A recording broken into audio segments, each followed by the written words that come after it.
अक्सर क्या हो रहा है, वहाँ जो बहुत दादा टाइप का आदमी है, उसके घोड़े भी हैं तो टेंट भी है तो उसका दुकान भी है तो उसका वो भी है, क्या ढाबा भी है कि नहीं है? ऐसा होता है वहाँ, मैंने अक्सर देखा। तो हमने वो बात रिन्यूअल के लिए मना किया और हमने पिछले साल तो रिन्यूअल करवाया प्रशासन ने, नहीं करा। अब वो कह रहे हैं कि मैं पिछले साल प्रशासन ने हमारे साथ बहुत बड़ी धोखेबाजी की। 9 युवक हैं स्थानीय, वो बहुत घाटे में रहे। गढ़वाल मंडल जो है बहुत ज़्यादा घोटाला करता है। मैं तो पूरे उसमें कहूँ, पिछली बार मेरी बहुत लड़ाई रही गढ़वाल मंडल से। उनके कर्मचारी तक जो हैं वहाँ पे, उनके भी टेंट थे और हमारे स्थानीय लोग जो हैं वैसे ही रह गए। इनका बहुत लॉस हुआ। बाहर से लोग आए, दादागिरी करते हैं। अगर 8 आदमी है तो उन्होंने हमारे लड़के को फेंक दिया, तो वो चीज़ें इस बार नहीं होंगी। सारा जो है वो कर्मचारियों के टेंट भी थे कि नहीं थे, बताइए आप। तो ये कहाँ जाएंगे हमारे बेरोजगार? मैं इसलिए आज सत्र छोड़ के मैं आई हूँ। पहले वाले जैसे पिछले पहले वाले उनसे पहले उनको 3-3 साल के लिए दिया परमिशन, उनकी रिन्यूअल करवाई गई। तो आप बोलिए, आप बोले बिल्कुल, हमने वो बात रिन्यूअल के लिए मना किया और हमने पिछले साल तो रिन्यूअल करवाया प्रशासन ने, नहीं करा। अब वो कह रहे हैं कि मैं पिछले साल प्रशासन ने हमारे साथ बहुत बड़ी धोखेबाजी की। हमने टेंट लगा के जितने भी टूरिस्ट आते हैं सब जीएनबीएन। अब जब बोली लगी है ऊपर, वहाँ तो उद्योगपति आएंगे, वो तो हमसे अच्छी फैसिलिटी देंगे। हमारे यहाँ कहाँ टेंट चाहिए? अपनी बात हमने भी हमने वो सारी बातें रखी। अभी ना पूरी सुनो, ये आपकी गलती है, लेट आए। अभी आप पूरी बात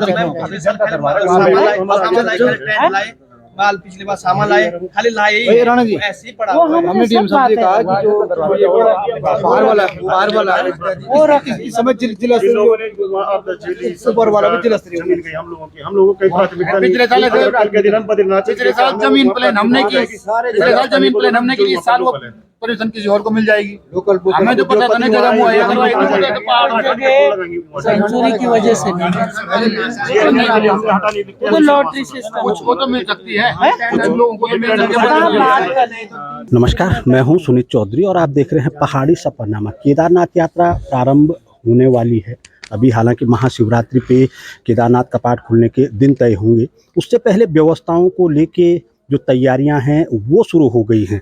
केदारनाथ विधायक शैला रानी रावत जी पहुंची हैं आज मुख्यालय पे, उनसे बातचीत करूंगा। मैम, वर्ष 2024 की जो यात्रा है उसकी तैयारियां शुरू होने लग गई हैं।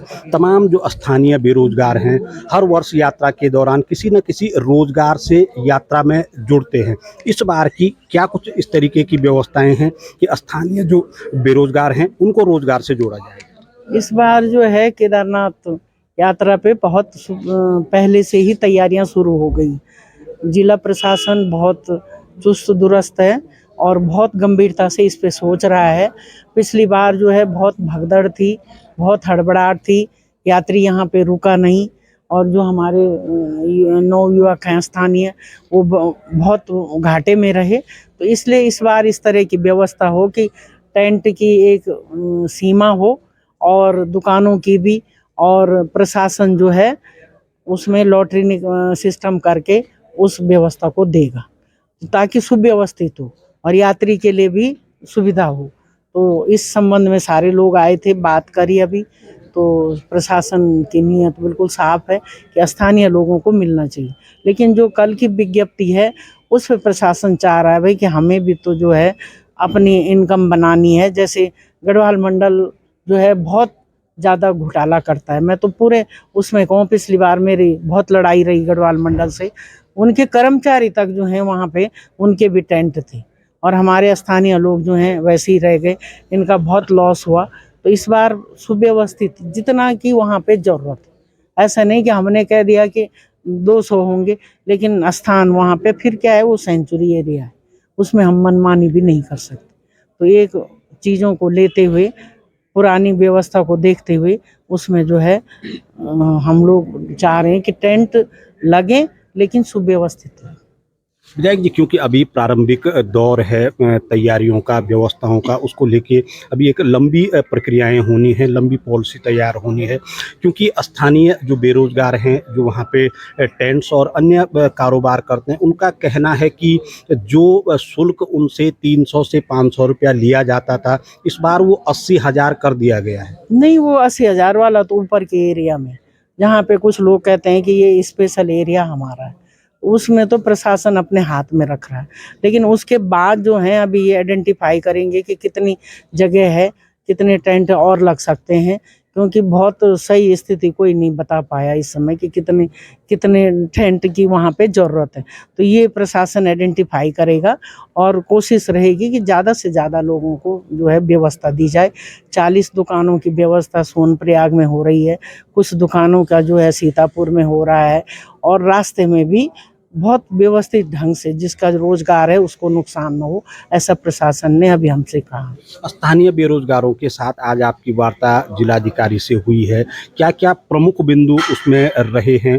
कुछ बिंदुओं पे क्या सहमति बन पाई है? हाँ, सहमति सभी पे बन पाई, टेंट में बन पाई है। टेंट का सिस्टम पिछली बार क्या कमी हुई कि कुछ तो उन्होंने लॉटरी से निकाले, बाद में सबको बोल दिया। बाद में जब सबको बोला, बाहर से लोग आए दादागिरी करते हैं, अगर 8 आदमी है तो उन्होंने हमारे लड़के को फेंक दिया। तो वो चीज़ें इस बार नहीं होंगी, जितना इनका ये देंगे उतने ही टेंट रहेंगे।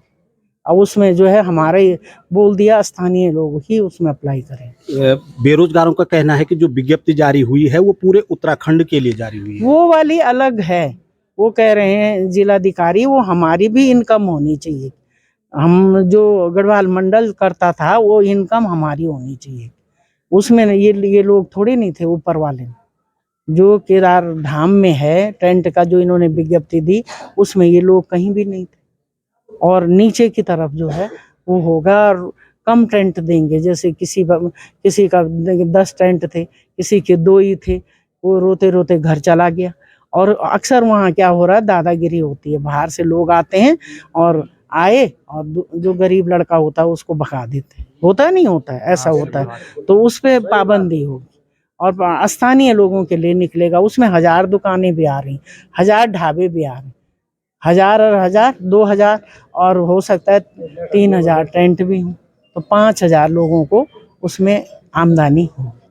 अगर विगत वर्ष की मैं बात करूं तो GMBN की कार्यप्रणाली पे आपने एक बड़ा प्रश्न चिन्ह लगाया था।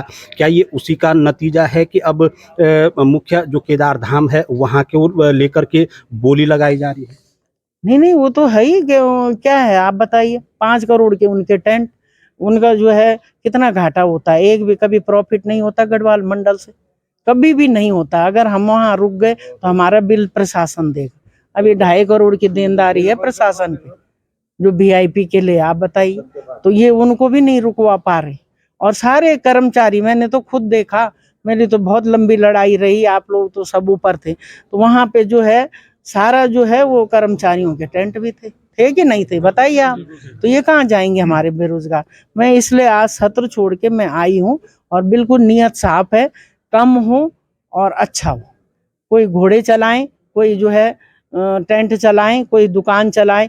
ये अक्सर क्या हो रहा है, वहाँ जो बहुत दादा टाइप का आदमी है, उसके घोड़े भी हैं तो टेंट भी है, तो उसका दुकान भी है, तो उसका वो भी है, क्या ढाबा भी है कि नहीं है। ऐसा होता है वहाँ, मैंने अक्सर देखा। तो रोजगार सबको मिलना चाहिए और हक हकूक है हमारा। हमारे 350 बच्चे उस समय आपदा में मरे थे, ऊखीमठ ब्लॉक के।